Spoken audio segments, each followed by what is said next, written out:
You're listening to a Mamamia podcast. Mamamia acknowledges the traditional owners of land and waters that this podcast is recorded on. Hello and welcome to Mamamia Out Loud, what women are actually talking about on Friday the 20th of October. I'm Holly Wainwright. I'm Mia Freedman. And I'm Clare Stevens. And before we start today's show, if we're doing our jobs well, most days it should feel like we walk into the studio here at Mamamia Out Loud, sit down and start gas-bagging without a moment's thought. But as I'm sure you're all aware, that's not actually how the show works. An enormous amount of thought and discussion goes into what we talk about on the show and how we talk about it and when we talk about it. We consider a lot of things. A balance of light and serious is among them. We know that some of our listeners want information, some want distraction, some love politics, some love celebrity, some love a juicy personal story, and often all those listeners are the same person. Another thing that we consider, though, when we're planning your show is this. What are we adding? What can we bring to this conversation? What's helpful? What we absolutely don't want is to add to the endless echo chambers of noise, vitriol, division, for the sake of just hearing ourselves talk. We want to model respectful disagreement, and to be completely honest, that's never felt harder than it feels right now. There are some topics. The voice referendum is one. The war in the Middle East is another, and we are not conflating or comparing those two issues. They are just both very much what women are talking about right now, that overwhelmingly do not spark respectful discussion. They are just too important, too distressing, too febrile. Some Out Louders have reached out to us this week and asked us why we haven't been talking about what is happening in Gaza. Behind the scenes, believe us, we've been discussing it endlessly. Every statement and post and comment on this story, and we know because last week we acknowledged we did discuss the terrorist attack in Israel, sparks an enormous response and a sizable backlash. This story is so fast-moving and it is so horrific. It deserves thoughtful, well-informed coverage. And to be entirely honest, Mamamia Out Loud is not the right place to be getting your information about the Middle East conflict. Over on Mamamia's news podcast, The Quickie, Claire Murphy and her team are reporting on this story. But this is one of those instances when we will humbly say, go to credible news sources with deep expertise and reporters on the ground. It's too important to get wrong. All that said, what we may not have made clear enough this week, and what Holly, Claire and I and everyone who works on Mamamia Out Loud want to state right now, is that just like you, we are absolutely horrified and devastated at the scale of the suffering and loss in both Israel and Gaza. Gaza is one of the most densely populated places on earth. 2 million people live in the tiny area, and about half of those people are under 18. The conditions there are unimaginable. The killing of civilians, Palestinian or Israeli, is never justified. Terrorism is never justified. The death and suffering, the hostage-taking of women, children and the elderly is never justified. The empty arms of a parent are never justified. No one on Mamamia Out Loud or anywhere else at Mamamia thinks otherwise. Please know that. We're all hoping that the humanitarian aid gets to the civilians that are trapped in Gaza as soon as possible and that the Israeli hostages are brought home. And we know that it is a really difficult time for many in the Out Loud community and the wider community. Many of you have family and loved ones in Israel and in Gaza, and our hearts absolutely go out to you and to everybody. We hope that peace will come soon.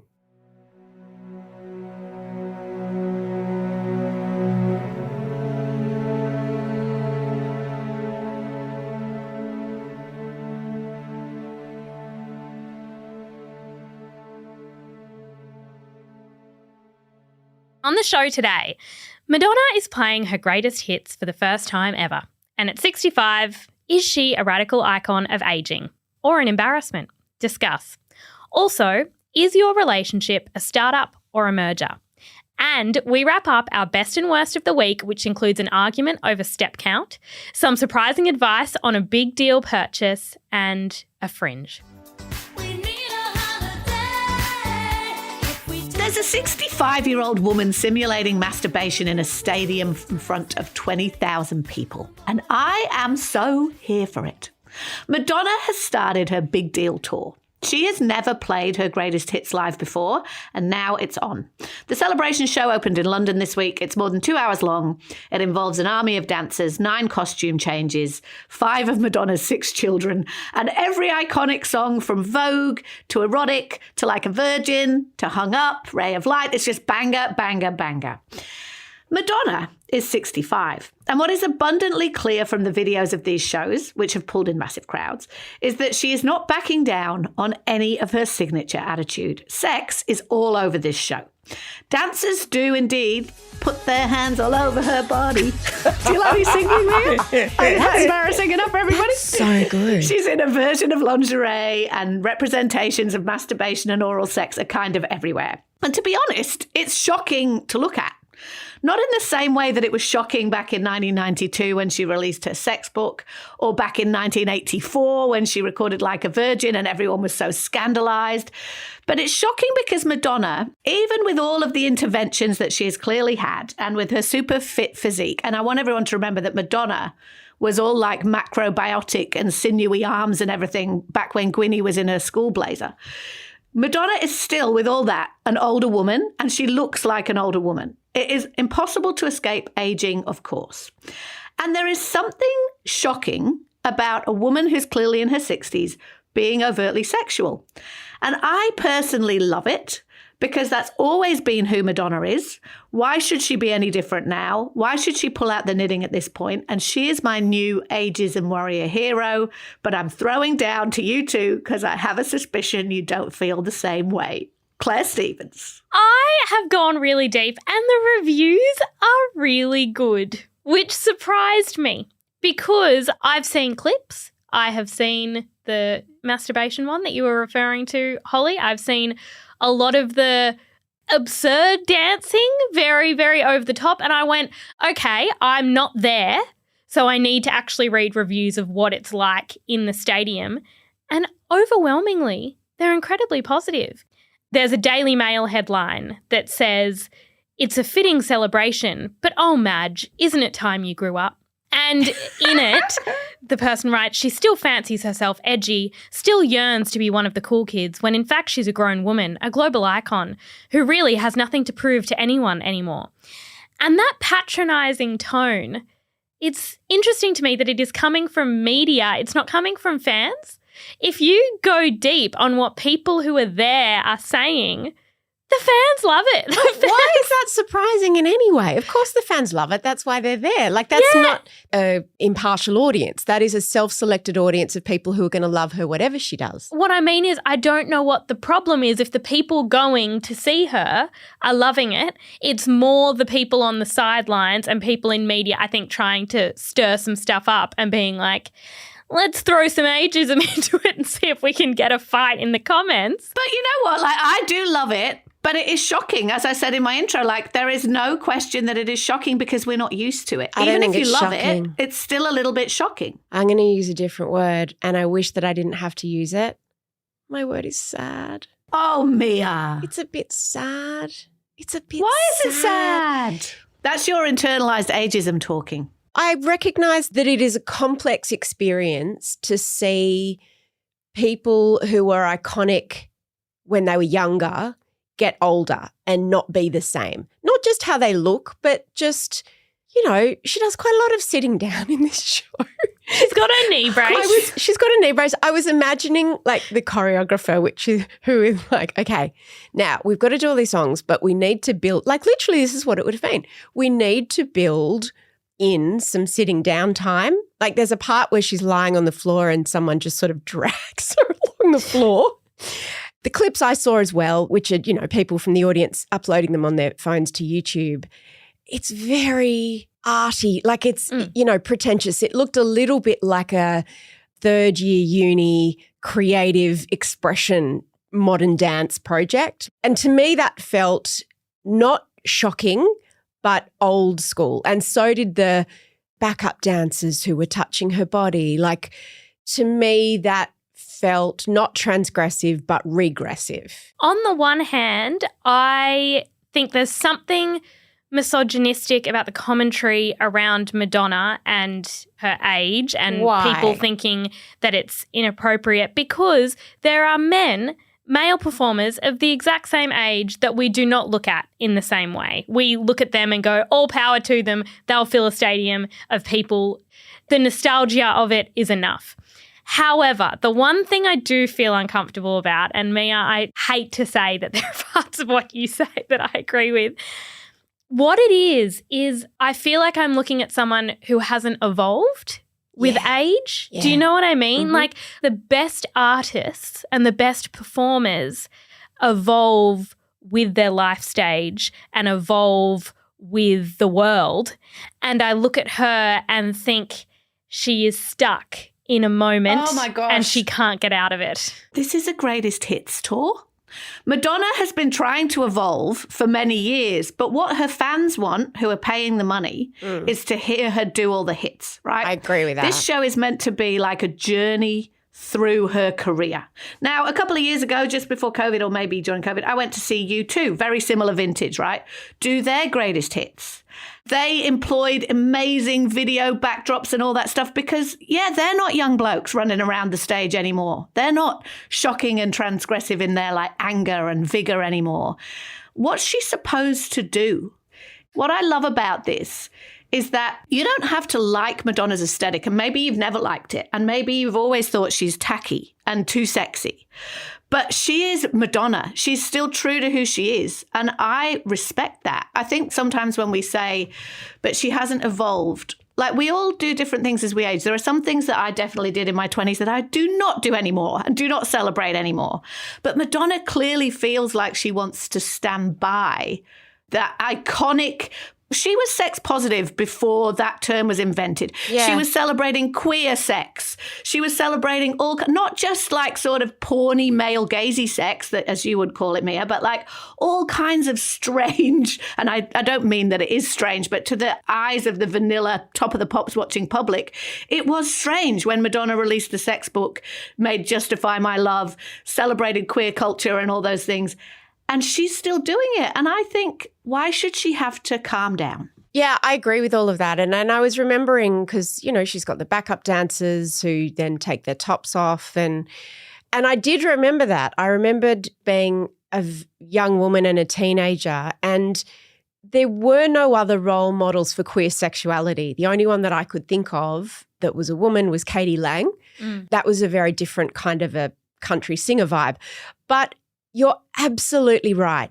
She was groundbreaking. I guess you can't always keep breaking ground. I know I've heard some people say the most transgressive thing that she could do, the most shocking thing she could do is grow older. And of course, God, if she comes to Australia, I'll be buying tickets. Don't you worry about that. Me too. But I was working out, why do I not feel warmly towards Madonna? Like, why don't I? Because she was iconic to me. I loved her music. And I think it's because she's very humorless. Yeah, and the tour felt very humorless. There was no real wink and a nod or self-awareness. Because I've seen many, many Kylie concerts, but a few years ago I went to see Kylie, and I suppose my one complaint is that she didn't do more of her greatest hits. She was doing recent things. But Kylie knows she's Kylie, and she plays with that and she enjoys that in a way that it just works. She plays with the iconography of being Kylie Minogue, whereas Madonna is just so self-serious. And again, maybe this is internalized sexism that, how dare a woman think she's all that? Like, why isn't she more self-deprecating? You're using the likability stick to beat her with. I am. Madonna has never been that. It's true. Like, Madonna was self-serious when she was young. Madonna has never played the likability game. She's always been like, I'm a legend. Now, you can either like that or not like that. In everyday humans, the people I want to surround myself with, I don't like that. But I do have to check myself of why I require that of famous females. Why do I require when I want to like look at their amazing work that I think, oh, she's a nice person. I'd like to have a drink with her. Like, doesn't matter. I do think our relationship with fame and with famous people has changed because I didn't grow up with Madonna. Like I think like Hung Up was a song when I was growing up. But apart from that, the big Madonna being an icon, I wasn't there for. To me, Madonna just doesn't even seem like, this sounds so horrible and not the exact right words, but she doesn't seem like a real person. She seems like a caricature. To me, that's not what fame is anymore. Like you look at somebody like Taylor Swift and they feel multidimensional and real and like they've evolved and you know more about their lives. Their lives seem real. Whereas Madonna, I'm such a prude, but her being on stage and talking about blowjobs and being overly sexual when her children are there, I don't know. Why do I feel weird about that? Why do I feel weird about that? I don't know. But it's because there's something about her that feels like impenetrable, like she is a character, but we've never seen behind the mask. And it's interesting because now also she looks like she's wearing a mask. Like she's the way she presents herself, she's not an accessible star. Now, she's not the first one to be that. Beyonce is not either. But I feel uncomfortable when I'm watching Madonna on social media for quite a lot of years now. I felt like that a little bit on the stage. Yeah. And I know now I'm like, well, go do your thing, Madonna. I'm not judging, but I'm just saying I have a discomfort about it that I can't articulate. I think that you're 100% right that she's an icon of fame of another era. Like her peers are like Prince, Michael Jackson, right? Those people, by the way, are both dead of drug abuse. This is a different level of fame from a different era. And my question is, if you still want to be around and people are still willing to go and pay and listen to you, because my God, I was reminded watching those videos of how many amazing songs Madonna has, right? And the soundtrack to my life that was. If I want to go and see her, why am I demanding that she has to still be Madonna and she still has to be able to dance and she still has to be able to do all those things? But she should also now somehow fit this new model of fame we have, where I also think that I should be able to sit down and have a cup of tea with her. Yeah. Like, no, she's an icon of a different time. Let her be Madonna. Let Madonna be Madonna.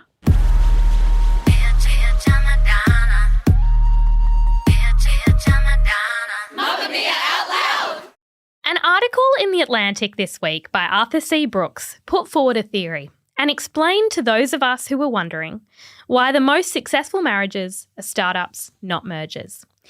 The article begins by talking about The Golden Bachelor, which is currently airing in the US.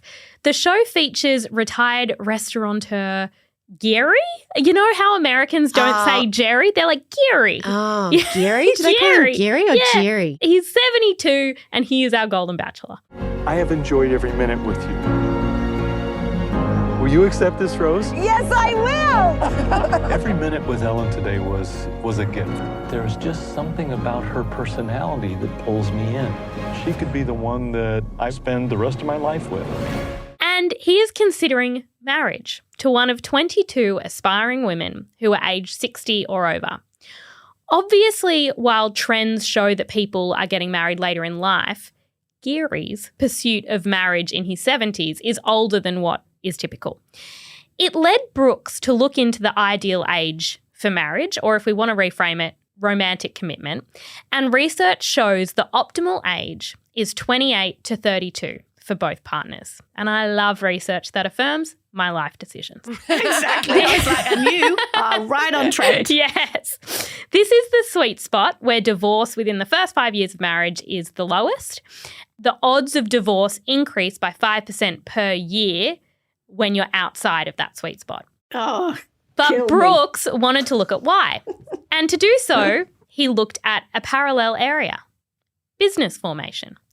With startups, for example, one factor predictive of success is the level of experience or the maturity of the founders, You don't want to be too green, where you're overly enthusiastic but make errors others would tend to avoid. So that's about getting married too young. Yes. Don't get married too young because you don't know what you're doing. You haven't had enough life experience. You're going to be an idiot. Mhm. Then on the other side, there's having too much experience and being entrenched in a way of life, which makes establishing a shared life difficult. He says the risk here is quite similar to the problem seen with a different kind of corporate arrangement, mergers. I don't really understand a merger in any business sense, but I understand it broadly. And usually they seem logical but are rarely successful. So an example of a merger would be if Mamamia Out Loud and, say, Hamish and Andy decided to merge. And so what we would say is that, okay, we've got lots in common, but we also have some things that are distinctive about us, but there could be a lot of savings and economies of scale because we could share producers and we could share recording facilities and we could share social media creators. And so then everyone then comes together and has half of this new bigger entity. And apparently 70 to 90% of mergers and acquisitions fail to live up to financial expectations. This is because long-standing cultures are hard to integrate. And I think it would be hard if we were like, Hamish and Andy, we want to talk about Madonna. And they would say, we want to talk about that less so. Arthur Brooks says that this could be analogous to two independent 30-somethings with established habits, tastes, beliefs and careers trying to become a single unit.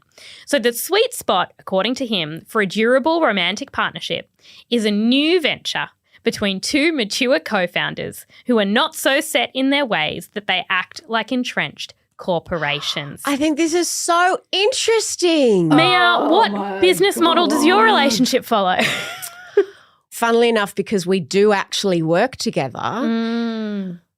Look, we got married a little bit before that sweet spot, Okay. then split up a year later, and then Get back together in the sweet spot? yes, Okay. we did. And I think that's when it was what was it meant to be? Established startup, a mature startup. Yeah, I think Holly's trying not to vomit because she Holly's seems to so mad. have a lot to say. Trying not to vomit. I would like to put this in the category of unhelpful research that should get in the bin. Because this kind of bullshit suggests that all of these things are a matter of choice and design and control. And like, how dare you, let's say, 36-year-old single woman, well, look, you are clearly never going to find anybody because now you are too successful in your own right and you have established a positive culture for your life. You will not be able to bend it to some man or woman who has also established their own life. So really, you just need to wait around like an unformed thing until somebody chooses you to merge. Disagree, because what he says is it doesn't have to have anything to do with age. And he suggests three practices. Except for that whole sweet spot business between 28 and 32, which has quite a lot to do with age. Well, he's like, you know what? The age people are getting married is increasing. These trends change, blah, blah, blah. But he suggests three practices that fit this mature startup model. And I think some of them are controversial. One, combining finances. He says you've got to combine finances, which is an argument that we've had, because that means you have to work as a team. You're not kind of keeping these separate entities. His second thing is don't go into it thinking it's going to be 50-50. You have to be generous. It has to be 100-100. I thought that was interesting. And then take a risk. So he says he's not into a prenup because it builds economic inequality into the partnership. This is all such terrible advice for women. I do think it's actually really all pretty bad think it advice. This is all terrible advice for women because, look, personally, I do think it's smart to merge finances if you are in a secure family unit because you should be working toward, it's the betterment of the family, not one person versus another. However, that is so dependent on so many things. One of which, like, who's got more? Can you trust that? Is it going to affect the power imbalance? There are a million things too. What he says in there is he says you should want to take care of the other person. 100% generosity is key. Again, that is good advice. But how does that actually play out? Particularly in a heterosexual relationship, it actually plays out that one person is giving 100%. One person's giving 200% and one person's not doing shit anyway. Is this girl math? I know. Yeah. And the take a risk and don't have a prenup. Terrible advice for women again. Is it? I don't know. yes. Is it if it's the man who wants the prenup? I don't understand prenups. This is all very sensible in lots of ways, but the thing about relationships is they're not very sensible, and you can't control the ideal time that you meet somebody, and you can't control whether or not somebody is ready to start up and merge with you at the exact same time. You just can't. So my question is, why is this useful? I think it's useful because, I mean, I know you're very defensive because you were quite elderly when you got together with your partner. And you're living in sin. You're living in sin. And I had a lot of life experience. Thank you very much. Yeah, you did. But I don't think this is like, well, give up if you're outside that window or you're doomed to failure.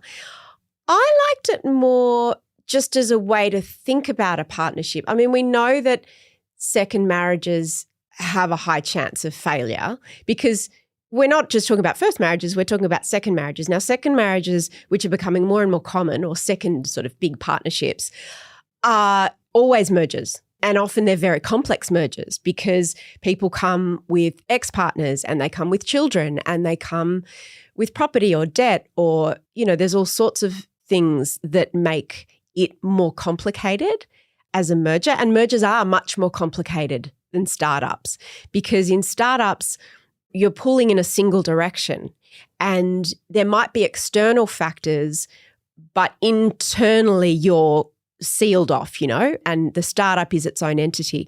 Whereas mergers are porous and second partnerships are more porous than first ones in that there's a lot of external factors on both sides usually that can't be controlled necessarily. It's not a blueprint for don't do this or do this. I'm always interested in different ways of thinking about partnerships and relationships. Think as like a bit of a metaphor for how relationships work, I like the distinction between it being a startup and a merger because it's like you're working on a single product, which is kind of like your life together. I don't know. But some of this advice I do find helpful because I've had an argument with you guys about combining finances because even though I've been with my partner for 15 years, we have never combined finances. Solely an admin thing, really, that I'm like, how does one? But to me, that's shocking because not whether you combine finances or not, just because you're such a lazy girl. Yeah. So my biggest reason for combining finances, don't do this at home and don't do it for this reason, out louders, was laziness. Yeah, well, my thing is like I've got my account and I don't know how to create another one to put his money in it. And also I want to be able to buy something weird like my donuts or my weird juices and not have him judge me. And we've had this conversation off air where I've been trying to lecture Claire about this. Not that I think you should merge your finances necessarily, but you're about to enter a phase in your life and you don't quite know how it's going to go where your earning potential is going to drop for a little while. Now, maybe only for a few months, maybe for longer. That could depend very much on how everything plays out over the next year or two. I worry about this entirely 50-50 culture that you've always had when suddenly, well, who pays the rent when one of you isn't earning money? You know what I mean? Like, that's why I think merging is good. Anyway, but back to this thing. The other reason why I think we should take it with a pinch of salt is it is a very, very blunt metric for success, which is that you do not get divorced, right? Because we all know, well, I know, and I'm sure you all do, people who are married who should not be married anymore. Being married in and of itself is not success. You are so right. Yes. There are couples, I am in one, a family, who are not married and have been together many, many years. And it's like, so I think we have to remember that families look all kinds of different ways, and this is very blunt. But the main reason I have an issue with it is the notion of a startup suggests two blank pieces of paper. And I think that once you're past a certain age, there is no way your piece of paper can be blank. It is always going to have a whole lot of figures on that spreadsheet that maybe don't all balance and don't all add up and aren't all neat and tidy, but it's who you are. It's the life you've made. And I don't think you should feel bad that you're going to bring some of that to your relationship. If you want to make Mamamia Out Loud part of your routine 5 days a week, we release segments on Tuesdays and Thursdays just for Mamamia subscribers. To get full access, follow the link in the show notes, and a big thank you to all our current subscribers.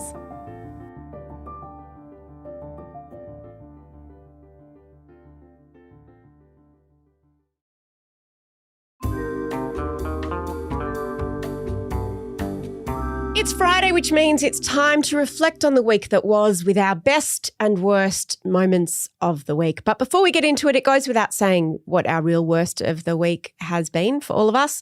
The devastation in the news cycle, the fallout from last weekend.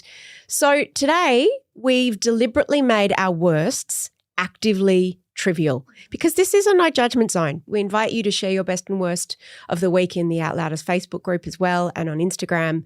There's no judgment, as you're about to see, because we're going to set the tone by surfacing our very trivial best and worst. We're going to go with Holly first because she's had a really interesting week and has done a lot more than Clare and I. I walked 50 kilometres in the wilderness in Tasmania over this past week. And holy moly, that is my best by about 1 million miles. And I want to tell you a little bit about why. It's not entirely trivial, actually. Regular Outlouders will know that my partner Brent is a bushwalker. He's actually the editor of a bushwalking magazine. The man only wears walking shoes and zip-off trousers. This is Brent's entire life. And I am always, I like nature and stuff, but I don't want to do that walking business. It's hard. It's a slog. He's always like, come on a walking holiday. Let's have a walking holiday. And I'm like, I don't think so. Anyway, I went on a walking holiday with my mate Penny in Tasmania, and we walked 4 days on the Three Capes track in Tasmania. And holy moly, is Brent right. It was the most incredible holiday I have had in years. And I was walking with a 10-kilo backpack on my back for days and days. I felt happier, and I came back feeling happier than I have in such a long time. And it's because being outdoors and doing things that push you is good for you. It just is. And interestingly, in the town where we live, there's this festival once a year where everybody and anyone can get up and do a 5-minute talk about something. And Brent did it last night. And he got up and he did this talk about why being out in nature is good for you. And he told this beautiful story about how when he was 28, he lost his best friend to cancer, and he was lost and grieving and in a very dark place. And then he went on this big walking trek in Nepal, and how much it helped heal him in all these different ways. It was a beautiful speech. What I discovered when I was in Tassie, and all the women I met, many of whom are Outlouders along the way on that track, is it's true. Not only is it challenging and beautiful being out there. We were walking across these sea cliffs and on these beaches, and we were, in these rainforests. We got rained on. We got nearly blown off cliffs. We got hail. Like, it was very confronting. Sounds horrendous. But by the end of it, it's like something cracked open in me. Like, it was really amazing.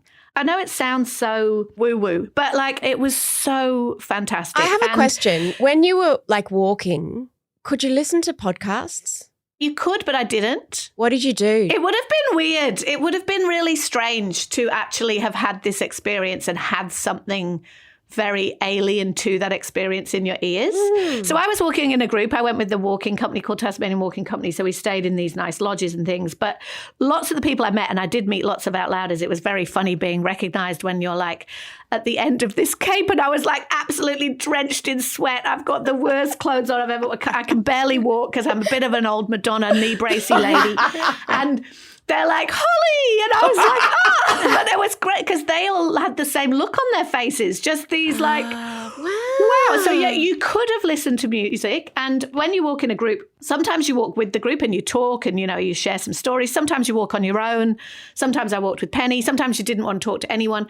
I was so surprised on the way home. I just cried my eyes out. It was just a very emotionally grounding experience. I've had a similar holiday, and I actually afterwards looked at why it's so cleansing in that emotional sense. And apparently it's because even things like getting rained on, the wind, the chaos of weather when you're outside for that long, it reminds you of the lack of control that you have, but in a really healthy way. That it's actually you are small. It's awe-inspiring and humbling. It also makes you sit in discomfort. We talk about that all the time, how we've all designed our lives now to not sit in discomfort. When you're climbing a hill and it's raining and there is no other way for you to get to where you're going, you have to sit in that discomfort. It's really amazing. I saw this research about how it can also help fix attention, which is what I was hoping. It can help actually rewire your attention. Anyway, it was amazing. So I'm doing my best first because I'm tagging on my worst, which is ridiculous. So I was walking with my mate Penny. I've never laughed so much. When we were stuck in this hailstorm, I actually weed my pants a bit. I've never laughed so much. Anyway, apart from the wee, every day we'd get back to the lodge and we would compare our smartwatches. And every day she'd done more steps than me. This is my worst. Every day she would say, oh, I walked further than you. How is that possible?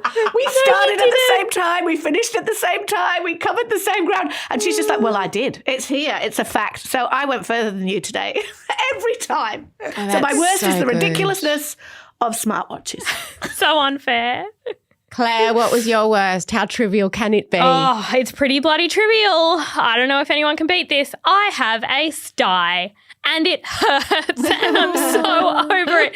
Whenever I get a sty, I'm so fascinated by it because I'm like, it's like a pimple on your waterline. I want to squeeze it and I'm playing with it and it can't be squeezed. You've got a lot of eyeliner on it. I do. And that's the thing because then I'm like, well, I have to cover it because it's red and inflamed and awful. So then I'm like, I've got to wear makeup over it, but it does not feel right putting eyeliner over a sty. It feels like the sty is eating the bacteria and it's like, and it's just like getting bigger and bigger. So my sty is very irritating. It is rubbing against my eye. That's fair. It's really, really annoying. So that is my worst. My best is that I, for the first time in my life as a 32-year-old woman, I own a car.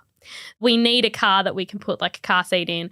And so I bought a car secondhand from my dad, great guy, and the independence of having your own vehicle. I can't believe it. I'm like, I could go anywhere. But what did you do before? What have you been driving until now? So Rory has a car that is literally falling apart that he has had since he was like 18 and we both share it. And the logistics of that are a bloody nightmare. Right. But that car it's a little bit funny how disgusting it is. It's got a hole in it, so every time it rains, it gets wet. And we're like, we shouldn't subject a child to that. Did you share a car with Jessie for a while? Well, she had a car and I borrowed it a lot. But the thing about this car is that it's got this great feature where if I'm holding the key and I walk up to it, I don't have to click anything. It just unlocks because it detects that the key is nearby. That's fancy. So I have been really excited by this feature, but I'm also an idiot who's never paying attention. And all I know about my car is that it's white. And so when I go to Jessie and Luca's, which is most days, twice now I have walked out, not been concentrating, been like, on my phone or whatever, and got into a vehicle, sat down and gone, this is not my car. This is not my car. And the car that it is Luca's car. So I have sat in a vehicle and gone, something feels strange in that this is not my car and there are things in here that don't belong to me. And it takes me a minute and I go, yes. And then I've sent him a photo being like, I'm inside your car. Again. So it's funny you say that because a few years ago I was a brand ambassador very briefly for a car brand and they would give me like different models of cars. So they kept changing. And I'm the same as you. I'm like very vague. Cars are not my thing. Hence why I'm no longer a brand ambassador for a car. But I would do that a lot. I can't even remember what colour the car was. But I just kept getting into other people's cars, but like on multiple occasions. Yeah. And it's such a funny thing because you get in, you sit down and there's just something that doesn't feel right and it takes you a minute to work it out. Yeah. My worst of the week is something that'll come as a shock to nobody, which is that it's a lot of work to have a fringe. And therefore, I have reluctantly and yet decisively concluded that I am not meant for fringes. What has it been, 3 weeks? I don't know, 100 years? I think. It's been 100 years. I actually can tell you exactly when it was. The day that Jessie went into labour. Oh, no, it's been months. With Luna, I got a fringe because I didn't know what else to do. Oh, that's right. I was at the hairdresser. I nearly said I was at the doctor. No, she was at the doctor. I was at the hairdresser and I was just like, I didn't know what to do. So I said, cut a fringe because I was excited. I'll impress the baby. Yeah, that's right. Then I kept it for a little bit, trimmed it a few times myself. And then as summer is approaching, not into it, growing my fringe out. It's not easy. Very stressful. But I will persevere. My best is women. Like I did lots of things with women in their 50s this week. As a woman in her 50s, I spent a lot of time with friends, some new friends, some old friends. I had dinner with my beloved Hole and our friends Kate DeBrito and Jackie Lunn, who both used to work at Mamamia. The four of us had dinner. We have dinner every so often. I had dinner with Trini. We did the podcast. She's in town at the moment. Then I just wanted to see her one-on-one. So we had dinner, and then I also did a panel for South by Southwest, which is a big sort of tech conference about menopause. I don't know what menopause has to do with tech, but I was asked to sort of moderate this conversation with Naomi Watts and Dr. Ginny Mansberg and Alison Bray. And I just have spent the week with amazing women in their 50s. So, you know, anyone who's feeling a bit nervous about getting older, and they're all just so funny and like real, and there's not a lot of angst. There's a lot of less fucks given, and it was just delightful. I've got a recommendation before we go, keeping in the theme of distraction. Now that we've all watched the Beckham doco, and after the World Cup, where the Matildas were amazing, now everybody understands football, right? Now everybody understands soccer. So I recommended, I think, last year, Welcome to Wrexham, which is a documentary that's on Disney Plus that follows the story of Ryan Reynolds and Rob McElhenney. So 2 Hollywood stars. He's like on a big TV show. Don't think we need to tell anyone who Ryan Reynolds is, who bought this failing football club in Wales, probably mostly to make the documentary, let's face it. But then, you know, it sort of took on a life of its own. Anyway, season 2 is back. Rob and I came together to purchase a football club. Everything is going exactly the way we want it to go. And then we lost in the semifinal. This was not in the Hollywood script. But now millions of people are following and watching, which we didn't have before. A lot of expectation. Dear God. There is one particular episode that brought me so much joy in this difficult week, which is called Sean's Holiday. And it perfectly explains why having your boss when you're a football club be these 2 Hollywood stars who basically are used to being able to do whatever they want, whenever they want, is not ideal. So the chairman of the football club wants to go away for a week with his family. He hasn't been on holiday for years because trying to manage a football club that is owned by these people, they're trying to bring it back from the dead and win promotion and all this stuff. It's a lot of work. He wants to go to Lanzarote with his wife for a week. That's all. Sit by a pool. And everyone's like, what could possibly go wrong?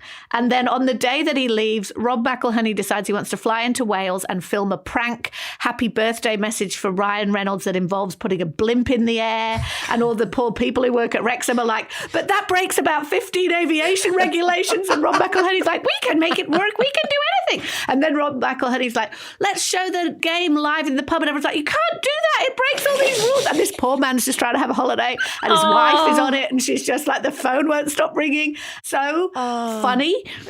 I love it. If you haven't watched any of Welcome to Wrexham, I would recommend going back to season 1. It's really good. But if you are wondering whether season 2 is good, it's so funny. I'm going to do that.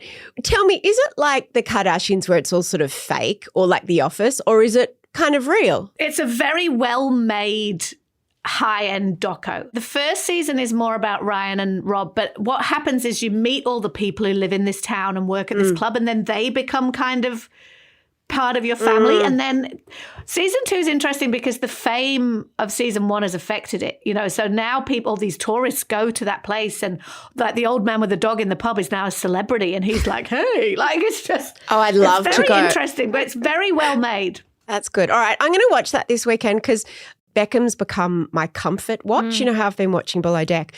I, of course, watched Beckham the first time, but I fast-forwarded through all the football parts.